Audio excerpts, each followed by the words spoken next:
دیکھو ایک عامل تھے, ان کے پاس ایک میاں بیوی گئے, ان کے اولاد نہیں ہو رہی تھی, ان سے کہا لائٹ بند کرو, تھوڑی سی نامناسب بات ہے لیکن جو واقعہ ہوا میں وہی بتا رہا ہوں. دونوں سے کہا کہ اپنی شلواریں اتار کے کھڑے ہو جاؤ, قمیص پہنے رکھو, سطر ڈھکا رہے, اور اذا زلزلت الارض زلزالها اذا زلزلت الارض زلزالها یہ پڑھنا شروع کر دو. یہ عامل نے کہا تھا تم پہ کسی نے جادو کیا ہوا ہے جس کی وجہ سے تمہاری اولاد نہیں ہو رہی, اور جادو کی میں کاٹ کروں گا اور اس کے اتنے پیسے لوں گا. تو عامل نے کیا کیا, ان دونوں کو کھڑا کر پا جادو ہے جس کی وجہ سے اولاد نہیں ہو رہی, اس کی کاٹ کروں گا. اس کے لیے ایک عمل ہوگا, عمل یہ ہے کہ آپ دونوں کھڑے ہو جاؤ, اور یہ عمل اور اندھیرا کر دیا. اور اب اذا زلزلت الارض زلزالها یہ سورت پڑھتے چلے جاؤ, پڑھ رہے ہیں.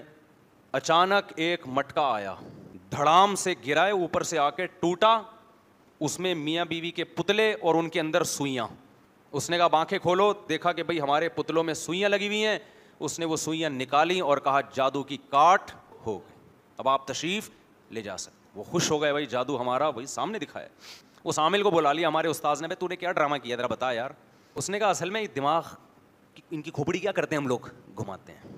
کہ جب ان میاں بیوی کے دل میں عامل نے ڈال دیا کہ جادو ہے, ان کے دماغ میں آ گیا کہ جادو ہے, پھر ان کو بلایا, شلوار اتار دینا دونوں کی, یہ ایک ماحول کریٹ کیا جا رہا ہے کہ بھئی کچھ بڑا عمل ہونے والا ہے, بہت بڑی کاٹ.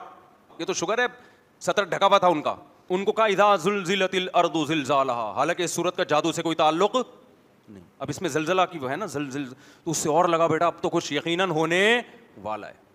اب وہ پڑھ رہے ہیں, تو ایسی صورت میں ہوتا یہ ہے کہ آپ اگلے کے دماغ کو کیپچر کر لیتے ہیں, وہ لگ رہا ہے کچھ ہو رہا ہے حالانکہ ہو کچھ بھی نہیں رہا, اور مٹکا دکھا دیا دھڑام سے. دیکھو وہ دونوں قرآن کی صورت پڑھ رہے تھے.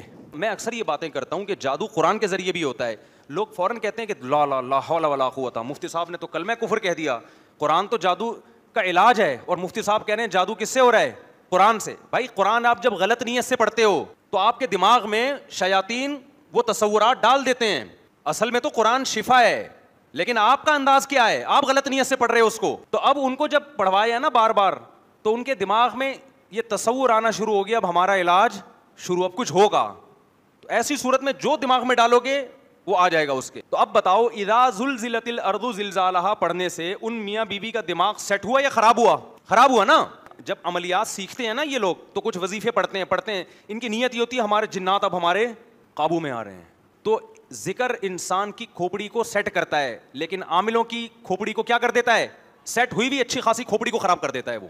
اگر آپ کچھ دن ان کی صحبت میں رہے تو آپ کی کھوپڑی بھی آؤٹ ہو جائے گی, اور آپ کو بھی وہ چیزیں نظر آئیں گی جو ان کو نظر آ رہی تھیں, اور آپ دماغ خراب ہوگا آپ کا, پاگل ہو گئے ہوگے, اور آپ سمجھ رہے ہوگے میرا پاگل پنا اب ختم ہوا ہے, اللہ نے اب مجھے بصیرت کی آنکھیں دی ہیں, وہ مخلوق مجھے نظر آ رہی ہے جو مفتی طارق مسعود کو بھی نظر نہیں آتی. ان کی کھوپڑی آؤٹ ہے. کیس اس لیے ہونا چاہیے کہ آپ کا بھی کھوپڑی آؤٹ ہو گئی تو پاگل پہ کیس تھوڑی ہوتا ہے, پاگل پہ یقیناً کیس نہیں ہوتا, لیکن اگر دوسروں کو بھی پاگل بنانا ہے تو پھر اس پہ کیس ہونا چاہیے. اس کو اندر کرو تاکہ یہ دوسروں کو پاگل نہ بنائے. یہ جو ان کا منجن جو شروع ہوتا ہے نا, یاد رکھو عاملوں کا, یہ مشہور ہی جب ہوتے ہیں جب کسی بڑے عالم کا علاج شروع کرتے ہیں, پھونک مارنا, وہاں سے پھر ان کی تصویریں وائرل ہوتی ہیں. لوگ کہتے ہیں یار اتنے بڑے بزرگ کا علاج یہ کر رہا ہے, جب حضرت جی اس پہ اعتماد کر رہے ہیں تو ہم کس کھیت کی مولی ہیں. بس وہاں سے اس نے نوٹ چھاپنا شروع, اور پھر اس کا گیٹ اپ زبردست, سفید پگڑی, اود کی خوشبو, عنبر, ہر وقت صاف ستھرا, تسبیح ہاتھ میں, ایسے ملن. عامل بغیرت بہت ہوتے ہیں, یہ بتا دوں میں آپ کو, ان کو جتنا برا بھلا کہو نا ان کو غصہ نہیں آتا.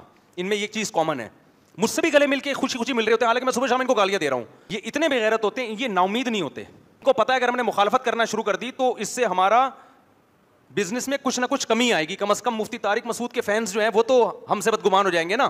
بڑے بڑے عامل میرے سے مل رہے ہوتے ہیں ایسے گلے, مفتی صاحب ہم تو آپ کے. میں سوچتا ہوں ابے تیرے کو کتنی ممبر پہ میں نے تم سب کو گالیاں دی ہیں, تمہیں تو ملنا ہی نہیں چاہیے مجھ سے یار. مل رہے ہوتے ہیں الحمدللہ. یہ بغیرتی ہے کہ نہیں ہے, لیکن مل رہے ہوتے ہیں. تو یہ ان کے اخلاق نہیں ہے. پیسہ ٹائٹ طریقے سے کمانے کے لیے نا ایک نمبر کا بغیرت ہونا ضروری ہے. دیکھو غیرت مند دکاندار ہوگا نا, کسٹمر ایک دفعہ بدتمیزی کرے گا, یہ اخلاق سے بات کرے گا, ٹھیک ہے جی کوئی بات نہیں. کسٹمر کو غصہ آ جائے, 2 دفعہ کرے گا, 3 دفعہ کرے گا, تو اس کے بعد بولے گا بھائی آپ کسی اور دکان سے جا کے لو, میرا ٹائم برباد مت کرو. لیکن بغیرت دکاندار ہوگا نا, وہ پھر بھی پیچھا چلا جائے گا, سجدہ کر لے گا, میرا کسٹمر نہ چھوٹے مجھ سے, بھلے عزت جائے میری. مجھے ان عاملوں سے دشمنی میں دشمنی بول رہا ہوں ان عاملوں سے, آپ کیا سمجھ رہے ہو؟ اتنا آسان نہیں ہے یہ باتیں کرنا. ان کے پولیس سے تعلقات ہوتے ہیں, ان کے فوج سے تعلقات ہوتے ہیں, ان کے بیوروکریسی سے تعلقات ہوتے ہیں, ان کے مریدوں میں فوجی افسران بھی ہیں, ان کے مریدوں میں علاقے کا ایس ایچ او بھی ہے. یہ بڑے پاورفل ہوتے ہیں. یہ جو میں یہاں بیٹھ کے اتنا کھل کے ان کے خلاف بول رہا ہوں نا, اس کو آپ ہلکا مت سمجھو. ان کے لیے بندہ مروانا بھی کوئی مشکل نہیں ہے. انشاءاللہ ہمیں کچھ نہیں کر سکتے. میں ایک مثال دے رہا ہوں. اور میں ان کمبختوں سے کہتا ہوں, تمہارے پاس جنات ہیں, تم مجھے قتل کی دھمکیاں کیوں دے رہے ہو؟ تمہارے پاس جنات ہیں یار, 8-10 جنات بھیجو, مجھے اٹھا کے لے جائیں. ایک جن سے ایک مولوی نہیں اٹھ رہا یار. بےغیرتی کی انتہا ہے یا نہیں ہے؟ تمہارے تو بغیر تو تمہارے جن بھی بےغیرت ہیں, اور کسی کے جنات کو میں بےغیرت بول رہا ہوں اور پھر بھی جن کو غیرت نہیں آ رہی اور کچھ کہہ نہیں رہا مجھے. اس کا مطلب پرلے درجے کا بےغیرت ہے تمہارا جن بھی اور تم بھی. ابراہیم علیہ السلام نے بتوں کو کیا کہا تھا کہ تم ان بتوں کے سامنے مستنڈوں کی طرح کیوں جھکے رہتے ہو؟ انہوں نے کہا ہمارے باپ دادا اور یہ ہماری بگڑی بناتے ہیں. انہوں نے کہا انتم و آباؤکم فی ضلال مبین, تم بھی, تمہارے باپ دادے بھی اور یہ بت بھی ہیں, یہ سارے لچر ہیں, بالکل کچھ بھی نہیں کر سکتے. الہم ارجل یمشون بہا, کیا ان کی ٹانگیں جن سے چل سکتے ہیں؟ کیا ان کے پاؤں ہاتھ ہیں جن سے پکڑ سکتے ہیں؟ کیا ان کی آنکھیں جن سے دیکھ سکتے ہیں؟ کیا ان کی زبانیں جن سے بول سکتے ہیں؟ میں کہتا ہوں تمہارے پاس کروڑوں جنات ہیں جو سنگ دل محبوبوں کو قدموں میں لا کے رکھ دیتے ہیں اور کاٹ کر کے اولاد کروا دیتے ہیں. تم میرے سر کا ایک بال تو نوچ کے دکھا دو یار. میرے بھائی یہ کچھ نہیں کر سکتے تبھی تو عامل بنتے ہیں. کبھی کسی ڈاکٹر کو عامل بنتے ہوئے دیکھا آپ نے؟ کیونکہ وہ بہت کچھ کر سکتا ہے, اس کے پاس پیسہ کمانے کے جائز طریقے بہت ہیں, اس لیے وہ کبھی بھی عامل نہیں بنے گا. کوئی مفتی ہو, عالم ہو, کبھی بھی عامل نہیں بنے گا. وہ آپ کہتے ہیں وہ تو فلاں حضرت مفتی صاحب عامل ہیں, وہ مفتی نہیں ہے, اس نے جھوٹ بول کے اپنے نام کے ساتھ مفتی لگا لیا ہے. کوئی ذی استعداد عالم ہو کبھی بھی عامل بولو نہیں بنے گا. یہ مدرسے سے وہ فارغ التحصیل لوگ یہ کام کر رہے ہوتے ہیں جنہوں نے صحیح طریقے سے پڑھا نہیں ہوتا. اب نہ ان کے پاس دنیا کی کوئی ڈگری ہوتی ہے اور نہ دین میں کچھ ان کو آتا ہے. دنیا بھی برباد اور دین بھی برباد. اب ان کے پاس کمانے کے علاوہ, جن چڑیل بھوت بھگانے کے علاوہ کوئی راستہ نہیں ہے. پھر یہ تبلیغ میں نکلتے ہیں, 4 مہینے لگاتے ہیں تاکہ لوگوں میں ہمارا امیج کیا ہو, بحال ہو. پھر یہ ریونڈ کے بزرگوں سے تعلق رکھتے ہیں, پھر یہ دارالعلوم کرنگی جاتے ہیں, وہاں کے علماء سے سیلفیاں لیتے ہیں اور ان کی خدمتوں میں ایسے بیٹھتے ہیں ایسا لگتا ہے جیسے ساری سکینت اکیلے اسی پہ نازل ہو رہی ہے.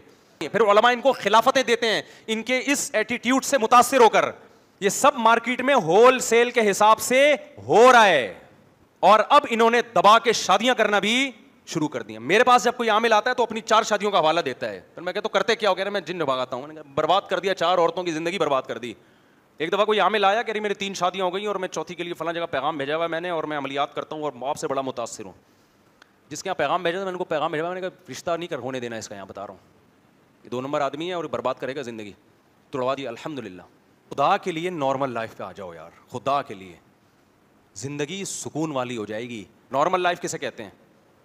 اب نارمل مت بنو. نارمل لائف یہ کہتے ہیں رات کو جلدی سو جاؤ. کتنے بجے سو جاؤ؟ رات کو 10 بجے کوشش کرو سونے کی. رات کو 10 بجے سو جاؤ گے, صبح 3 یا 4 بجے اٹھ جاؤ, اللہ کے سامنے تہجد پڑھو. جن چڑیل بھوت بھگانے کے لیے نہیں, آخرت کے لیے تہجد پڑھو کہ اللہ یہ دنیا مسافر خانہ ہے, میری دنیا بھی ٹھیک کر دے, میری آخرت بھی. رزق کی تنگی ہے تو اس وقت میں اللہ سے مانگو,